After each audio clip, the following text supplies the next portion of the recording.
Hi, Chris Thompson here again for the Amiga guide.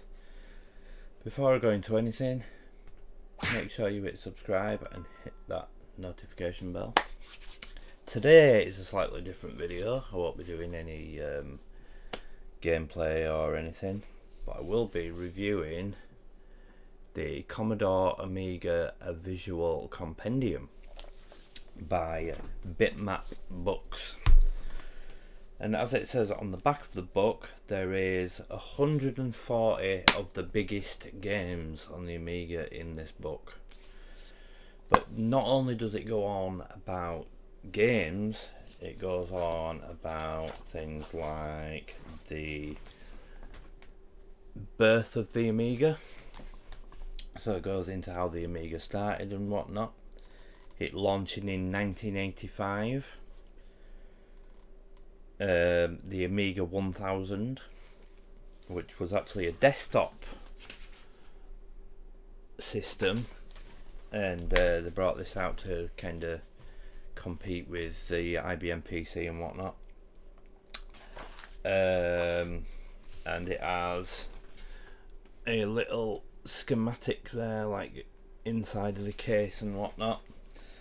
The Boing Ball demo, which as you can see, I use that in my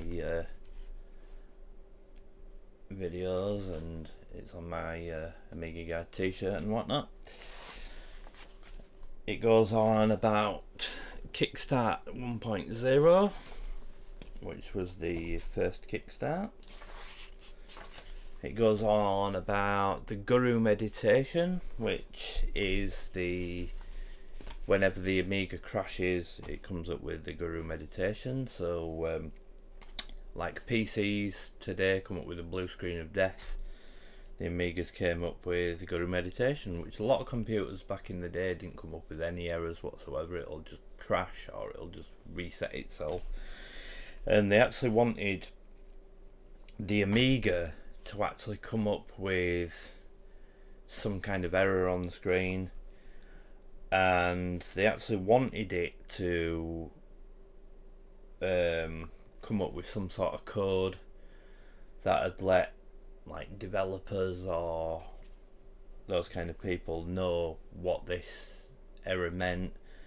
And that's why it's actually called the Guru meditation, because it'll like software gurus, and that's where Guru meditation comes in.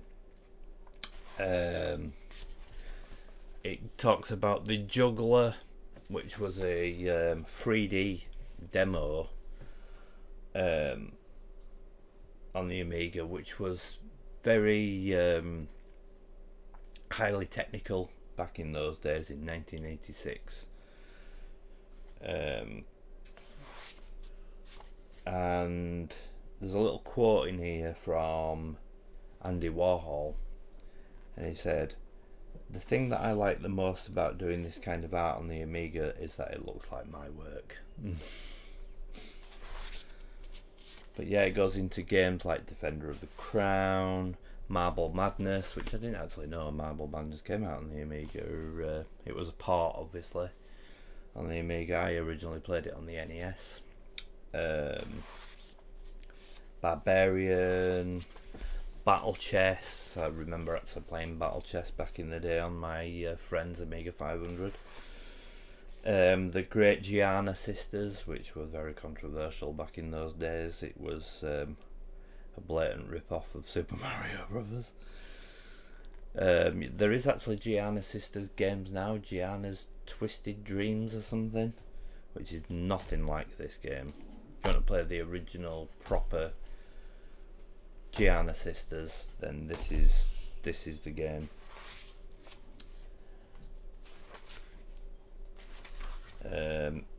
There's little articles about software companies, so Cinemaware, and there's an article about Team 17, which started off on the Amiga. There is a thing about Deluxe Paint, which was a great painting software on the Amiga.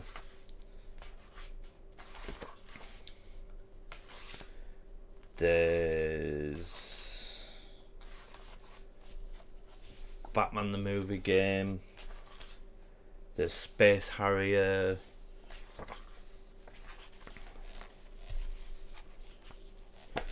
But what I'm actually going to do now as well is I'm going to open up the book at a random page.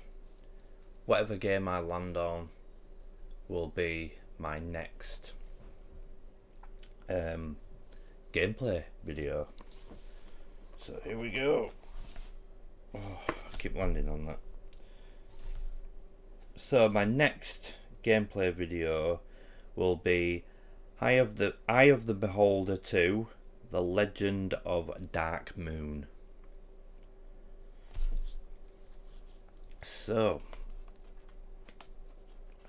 I think there's a little yeah, there's a little ribbon so that I can put the ribbon in that page so I can remember that that's the game that I'm going to play. So anyway, that is the visual compendium of the Commodore Amiga done by Bitmap books. There is actually different ones that they've done. They didn't just do the Amiga. This is actually, if you can't really see, it's number 2. They did actually do ones for the SNES, the Master System, the Atari 2600 and the Atari 7800, and yeah, so this book was priced £28.65. Some people might find that a little bit expensive for a book, but it's a nice hardback book, and it's got, how many pages have we got in this? 420 pages in this book, and it goes in depth on different games, the birth of the Amiga, and there's interviews in here with people that was around in those days of the Amiga. And yeah, if you are really into Amigas and you were around in those days when the Amiga was really popular, then this is a book that you really need to get. So thank you for watching. This has been the Amiga Guide, and I will see you in the next one.